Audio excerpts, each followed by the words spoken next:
तो चलिए आज हम देखने वाले हैं मानसून के बारे में। अब मानसून के बारे में हम देखेंगे कि मानसून जैसे कि अभी बारिश का मौसम स्टार्ट हो रहा है और फिर इसके बाद में हम मानसून के बारे में चर्चा करते हैं कि मानसून क्या होता है और मानसून कौन से मानसून जैसे दक्षिण पश्चिम मानसून से कितनी वर्षा होती है, इसके साथ में फिर उत्तरी पूर्वी मानसून से कितनी वर्षा होती है और इन मानसून आने से कौन कौन से क्षेत्रों में वर्षा होती है, कितने प्रतिशत होती है और कितना फायदा होता है।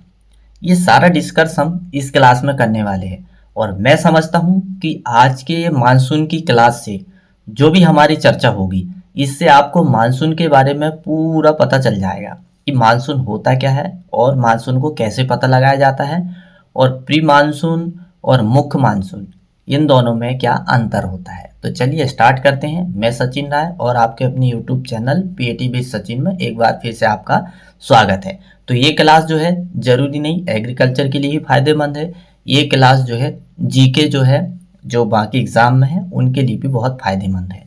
तो आपको मिस नहीं करना है और बहुत अच्छे से समझना है क्योंकि इसमें हम परीक्षा की दृष्टि से बहुत महत्वपूर्ण प्रश्न देखने वाले हैं। तो चलिए स्टार्ट है, हम स्टार्ट करते हैं। सबसे पहले हमारे सामने क्या दिया है, मानसून। अब मानसून शब्द जो है कौन सी भाषा से लिया गया है, अरबी भाषा से लिया गया और इसका अर्थ क्या होता है, ऋतु परिवर्तन। मानसून का एक्चुअल में हम देखें तो मानसून का मतलब ही होता है ऋतु परिवर्तन। जैसे कि गर्मी ऋतु के बाद जब तपतपाती गर्मी पड़ती है फिर इसके बाद में अचानक से फिर मानसून जैसे ही मौसम बदलता है तो फिर बारिश आती है। तो बारिश में जो है रिमझिम बरसात होती है तो बहुत आनंद भी आता है। तो इस हिसाब से मानसून को अक्सर हिंद महासागर विशेष रूप से अरब अरब सागर में हवाओं के मौसमी उलटफेर के लिए संदर्भित किया जाता है।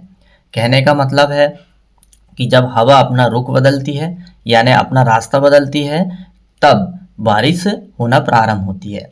अब आगे क्या दिया है, भारत उत्तरी पूर्व व्यापारिक पवन क्षेत्र में स्थित है। भारत जो है उत्तरी पूर्व व्यापारिक पवन क्षेत्र में स्थित है, ट्रेड वाइन।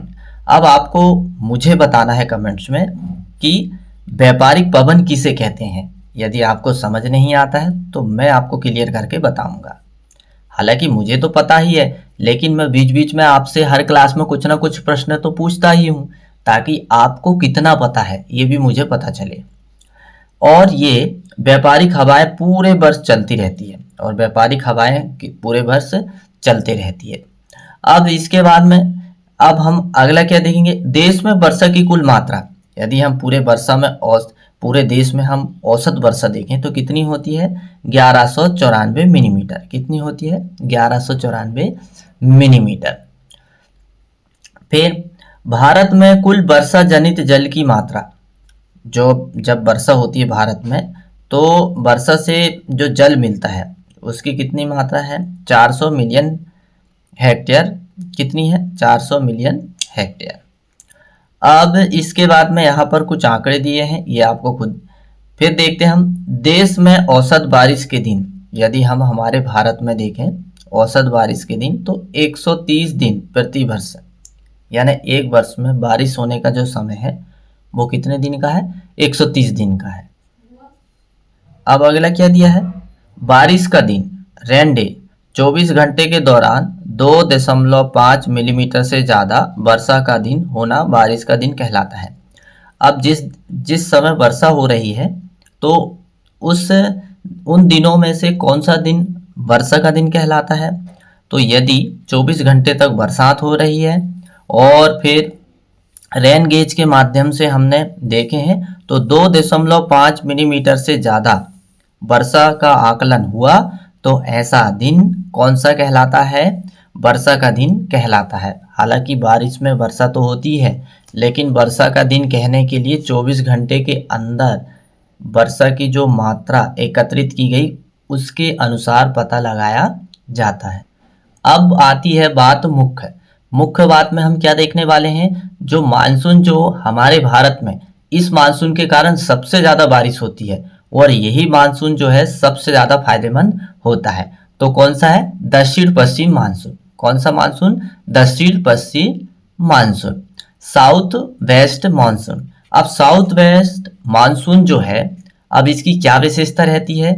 यह मानसून हर साल 1 जून के आसपास, यह मानसून जो है हर साल 1 जून के आसपास दक्षिण भारत, अब दक्षिण भारत का मतलब क्या हुआ? केरल के तट पर, दक्षिण भारत यानी केरल के तट तक पहुंचता है।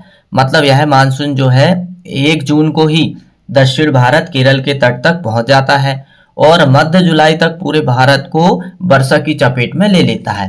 कहने का मतलब ये हुआ कि मध्य जुलाई में ये पूरे भारत में फैल जाता है और रिमझिम रिमझिम बारिश होने लगती है।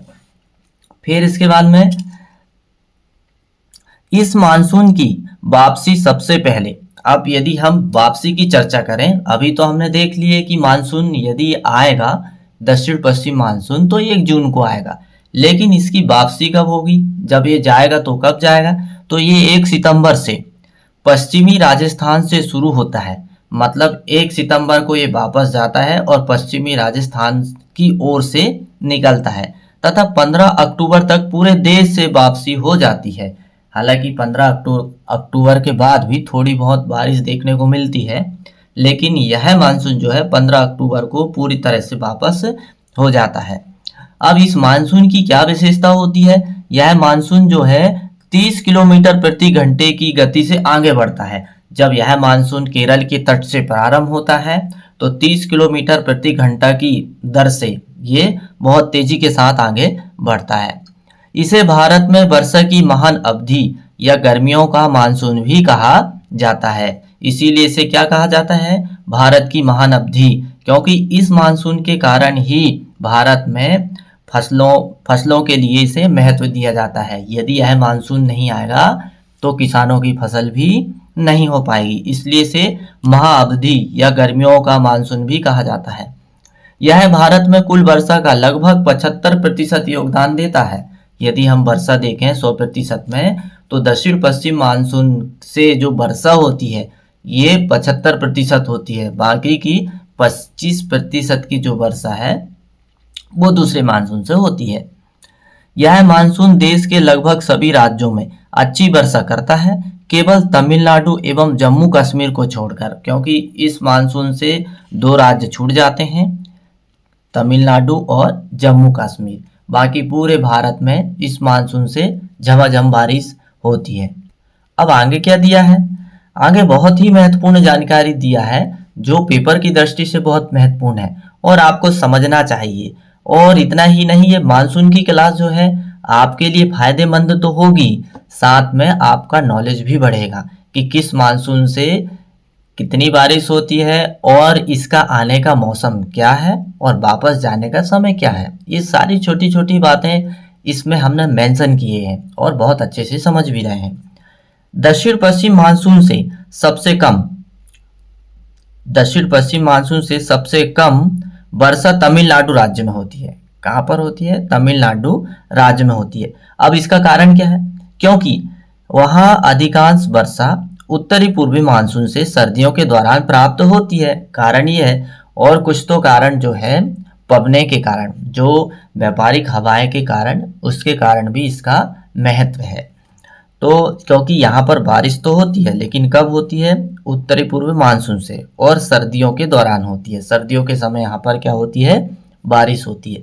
तो निश्चित ही है दक्षिण पश्चिम मानसून के बारे में आपको बहुत अच्छे से समझ में आता तो होगा ही। तो यदि आपको पसंद आता है ये वीडियो तो आप एक लाइक तो कर ही सकते हैं।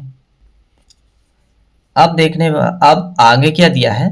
जम्मू कश्मीर जो भारत का सबसे उत्तरी राज्य है, भारत के नक्शे में यदि आप देखोगे तो उत्तरी राज्य इसको कहा जाता है, क्योंकि नक्शा देखने का भी एक तरीका होता है कि कैसे नक्शा को देखा जाता है। तो अब बात आती है जम्मू कश्मीर में। जम्मू कश्मीर में क्या विशेषता है? जम्मू कश्मीर में दक्षिण पश्चिम मानसून से कुल वर्षा की मात्र 35 से 50% वर्षा प्राप्त होती। इस मानसून से जम्मू कश्मीर में 35 से 50% वर्षा होती है और शेष वर्षा दिसंबर से अप्रैल के दौरान पश्चिम विक्षोभ से होती है। अब ये पश्चिम विक्षोभ क्या होता है इसके बारे में भी हम चर्चा करेंगे। हम एक एक पॉइंट बहुत अच्छे से समझने वाले हैं, ताकि आज की जो क्लास है मानसून के बारे में आपको पूरा क्लियर हो जाए कि मानसून होता क्या है और किस मानसून से कितनी वर्षा होती है। यदि यहाँ से पेपर में आता है तो आपको निश्चित ही है, एक भी पॉइंट आपका गलत नहीं होना चाहिए। पूरा पूरा आपको याद मेरे साथ अभी के अभी कर लेना है।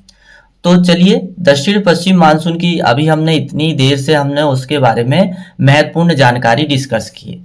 अब इसकी जो शाखाएं हैं उसके बारे में हम चर्चा कर लेते हैं कि ये कहाँ से उठता है। तो दक्षिण पश्चिम मानसून की दो शाखाएं होती है। कितनी शाखाएं होती है? दो शाखाएं होती है। तो पहली शाखा तो है अरब सागरीय शाखा। कौन सी शाखा है? अरब सागरीय शाखा। और दूसरी है बंगाल की खाड़ी शाखा। कौन सी है? दूसरी है बंगाल की खाड़ी शाखा। अब अरब सागरीय शाखा में क्या है? यह दक्षिण पश्चिम मानसून की कुल वर्षा में लगभग 80% योगदान देती है। दो शाखाएं में से हमने बांटे हैं। तो पहली शाखा है अरब सागरीय शाखा। तो यह शाखा जो है मानसून में जो है 80% योगदान देती है। यह उत्तर की ओर चलती है और यह शाखा जो है उत्तर दिशा की ओर चलती है। अब दूसरी शाखा क्या है?